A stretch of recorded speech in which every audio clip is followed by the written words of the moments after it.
औज़ुबिल्लाहि मिनश्शैतानिर्रजीम बिस्मिल्लाहिर्रहमानिर्रहीम अस्सलाम वालेकुम। आज हम बात करेंगे आलू की फ़सल में खादों के शेड्यूल के बारे में। आलू की बिजाई का वक्त शुरू होने वाला है। आलू की बिजाई 20 अक्टूबर से तकरीबन स्टार्ट हो जाती है। कुछ इलाक़ों में डेट आगे पीछे भी हो सकती है क्योंकि मौसम का लिहाज भी देखना पड़ता है।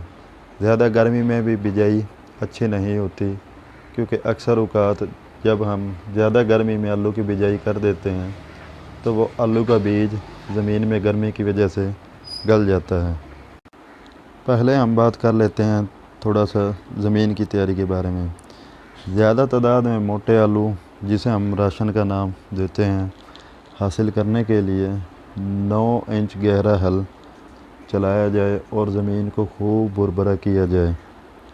इसमें चीज़ल हल चलाया जाए, ज़मीन का हार्ड पैन ख़त्म किया जाए, जिससे हमें ये फ़ायदा होगा कि ज़मीन भुरभुरी नरम हो जाएगी, ज़मीन ज़्यादा मिक़दार में पानी को जज़ब करेगी और बार बार पानी की किल्लत महसूस नहीं होगी।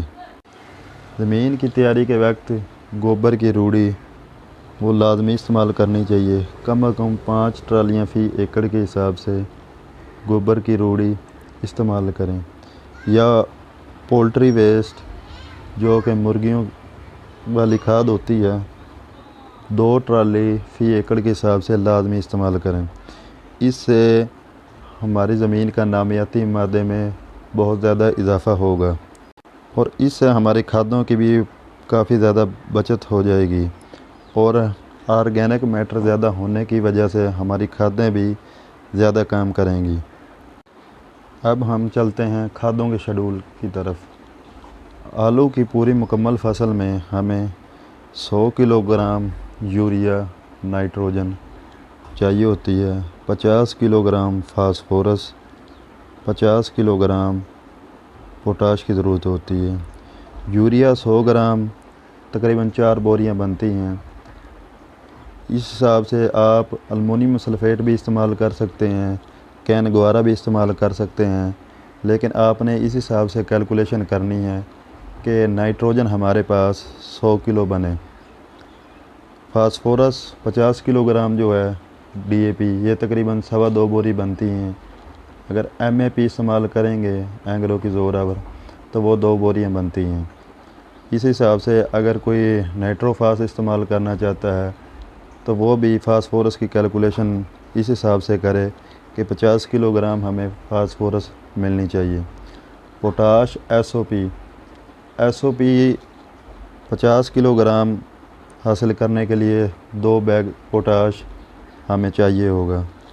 इसके अलावा अगर कोई भाई ये गोबर की रूढ़ी वगैरह ये पोल्ट्री वेस्ट इस्तेमाल नहीं करता तो उसको 2 किलोग्राम मैंगनीज सल्फ़ेट और 2 किलोग्राम फेरस सल्फ़ेट की भी ज़रूरत होगी। इसके अलावा हमें जिंक सल्फ़ेट तकरीबन 5 किलोग्राम और बोरिक एसिड 2 किलोग्राम, या सोना बोरान जिसे बोरेक्स कहते हैं 3 किलोग्राम, ये चीज़ों की हमें ज़रूरत होगी। हमने सबसे पहले DAP को, पोटाश को, boric acid 2 kilogram, manganese sulphate, ferrous sulphate, boric acid, इन तमाम को ज़मीन की बिजाई में ही यानी कि तैयारी में इसको डाल के ज़मीन की तैयारी करके हमने आलू की बिजाई कर देनी। जब हमने पहला पानी लगाना है उसके साथ ही 5 किलोग्राम जिंक सल्फ़ेट और 1 बोरी यूरिया, ये हम इसको फ्लड करेंगे, जिससे हमारे आलू का जर्मिनेशन बहुत ज़्यादा अच्छी होगी। आलू की जर्मिनेशन 15 से 20 दिन में जाकर मुकम्मल होती है। ये डिपेंड करता है मौसम पे। अगर मौसम थोड़ा सा गर्म हो तो 15-20 दिन में हो जाती है। अगर मौसम सर्द हो जाए तो जर्मिनेशन और भी लेट हो जाती है। जर्मिनेशन जब मुकम्मल हो जाए उसके 15 से 20 दिन के बाद यानी जब हमारी फसल 45 से 50 दिन की हो जाए तो 1.5 बोरी यूरिया इस्तेमाल करें। और आखिरी यूरिया की एप्लीकेशन 80 या 90 दिन पर जाकर 1.5 बोरी यूरिया फिर इस्तेमाल करें। आलू की कटाई से 15 दिन पहले SOP 2 किलोग्राम लाजमी इसका स्प्रे करें। इससे हमारे आलू मोटे ज़्यादा होंगे, राशन ज़्यादा निकलेगा और गोलियां कम निकलेंगी।